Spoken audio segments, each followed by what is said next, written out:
জয়নগর নাবালিকা ধর্ষণ ও খুনের ঘটনায় অভিযুক্ত মুস্তাকিন সর্দারকে দোষী সাব্যস্ত করল বারুইপুর মহকুমা আদালত। আগামীকাল সাজা ঘোষণা।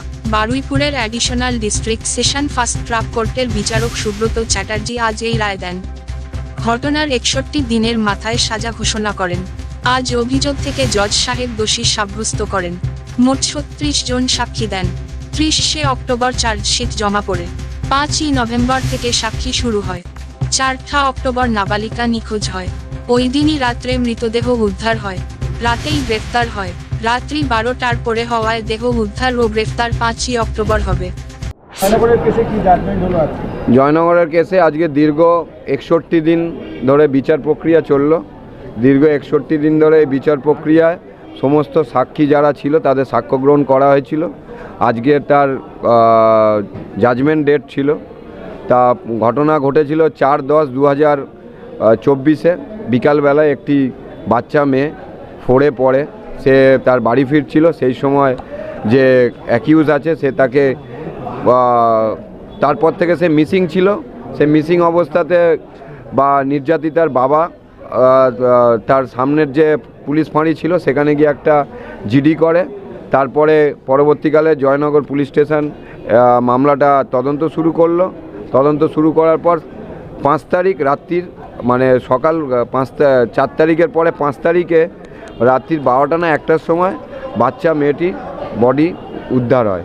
সে বডি উদ্ধার হওয়ার পরে তার পরবর্তীকালে একটি মামলা রজ্জু হয় 103 বিএনএস অ্যাক্টে এবং 66 আর 65 বিএনএস অ্যাক্ট, মানে যেটা আইপিসিতে 376 ছিল।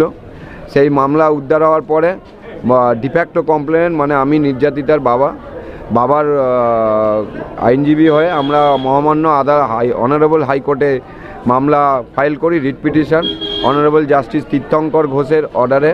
পরবর্তীকালে পক্সো সেকশন অ্যাড হয়। সেই পক্সো সেকশন অ্যাড হওয়ার পরে এবং রাজ্য সরকারের তত্ত্বাবধানে একটি সিট গঠন করা হয়। তদন্তকারী সিট গঠনে তারা তদন্ত শুরু করে অভিযুক্তকে অ্যারেস্ট করে। অ্যারেস্ট করার পর দীর্ঘ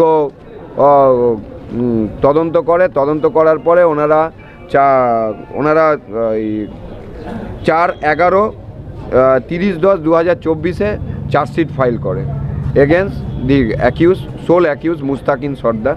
সেই চার্জশিট ফাইল করার সময় 4/11/2024 চার্জ গঠন হয়। 4/11 পর থেকে 5/11 থেকে সাক্ষী গ্রহণ শুরু হয় এবং আমরা দেখলাম যে টোটাল চার্জশিটে 66 জনের সাক্ষীর নাম ছিল। সেই 66 জনের মধ্যে সাক্ষ্য গ্রহণ করা হয় 36 জনকে, যেটা প্রসিকিউশন রিলাই করেছিল।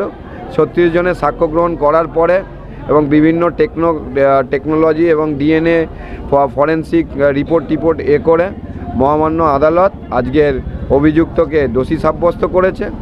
দোষী সাব্যস্ত করার পর কালকের সকালবেলায় তার যে সাজা ঘোষণা হবে সেই সাজা সেন্টেন্স ঘোষণা করার দিন কালকে ধার্য করেছে।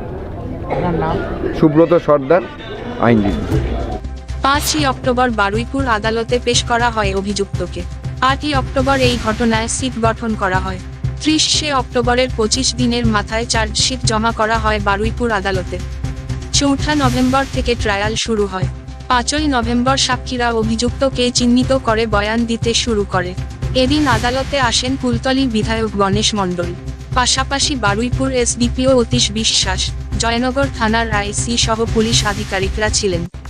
মৃন্ময় নস্করের রিপোর্ট, জেলার বার্তা।